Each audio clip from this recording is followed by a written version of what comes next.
biggest impact on me was hearing the testimonials from people just like me. Because when you watch the webinar, the first part is really about the technical side of business, how the business operates, what can you get out of it, the business model and all. And the second part is really testimonials from people who are running this business.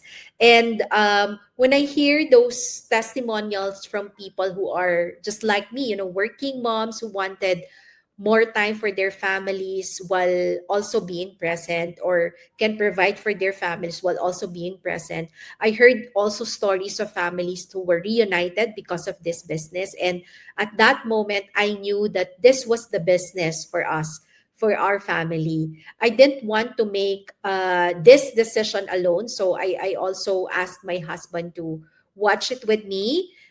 We So I think I watched it like 3 or 4 times.